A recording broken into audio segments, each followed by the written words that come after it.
Hello everyone, my name is Mohammed Maher and this is my presentation about housing affordability data analysis. Today I will talk about housing affordability, how data can help us understand housing prices and income levels. Housing affordability is more important because many people struggle to buy homes when prices increase faster than the income. In this presentation, I will show several data visualization that helps explain patterns in housing prices and income levels. These charts helps us understand how different regions compare and what trends exist in the housing market. The goal of this project is to analyze housing affordability using data and visualization. Housing affordability means how easy or difficult it is for people to purchase homes based on their income and the prices of the houses. When housing price increase faster than their wage, it becomes more difficult for people to buy homes. Data analysis helps us identify this pattern. By looking at charts and graphs, we can quickly see how housing prices are distributed and how they are related to income levels. For the background, housing affordability has become a major topic in many cities and in many communities. Over the past several years, housing prices have increased in many regions. However, income levels have not always increased at the same rate. This creates a gap between what people earn and what homes they can afford. Because of this, many people find it harder to purchase a home or enter the housing market. And this data analysis helps identify where these problems are most visible.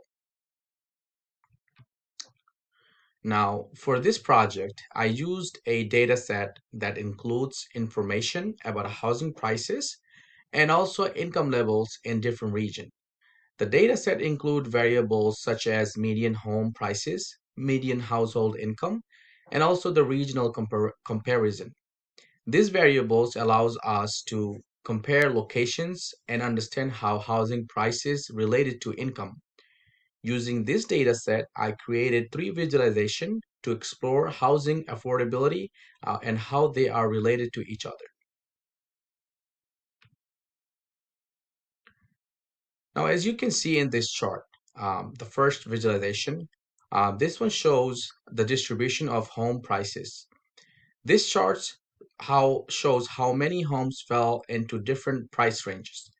Most homes are located in the middle price range rather than at the lowest or in the highest level.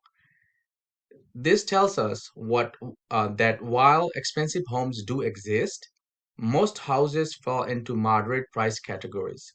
Understanding this distribution helps us explain how housing markets are structured.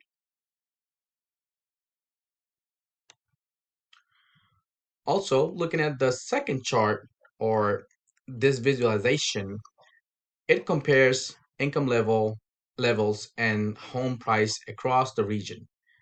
This chart also helps us understand how income and housing prices related to each other. Regions with higher income often have higher housing prices.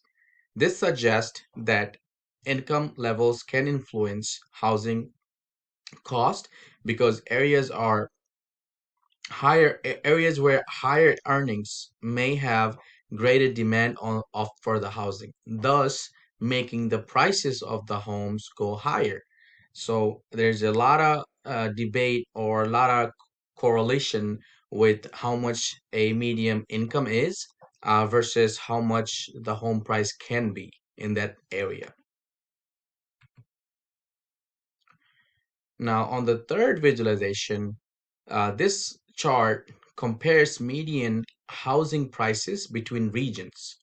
Now, some regions have noticeably higher home prices than others. These differences may be influenced by population growth, job opportunities, and demand for housing.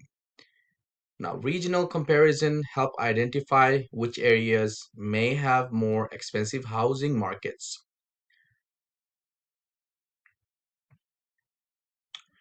Now, the analysis I had here Looking at these three charts together, we can see several patterns. Housing prices tend to increase in regions where income levels are higher. Most homes fall into middle price ranges. Regional differences also shows that some areas have higher housing costs than others. This insight helps explain why affordability can vary between locations. Now, the conclusion in this analysis shows that housing affordability is connected to income level and the regional market condition. Data visualization helps us understand this relationship more clearly. Future research could include additional factors such as interest rate, population growth, or job market to better understand housing affordability and the trends. Now, I thank you for listening to my presentation and taking a note from my analysis and my research on how income and housing price can alter the overall the housing market, and also how some regions have higher housing prices compared to the other regions. Thank you again for listening to this, and then hopefully this gives you an idea on why some areas or some certain groups of people cannot afford a home, or also why they don't qualify to purchase a home. Thank you again, and hope this answers a lot of questions.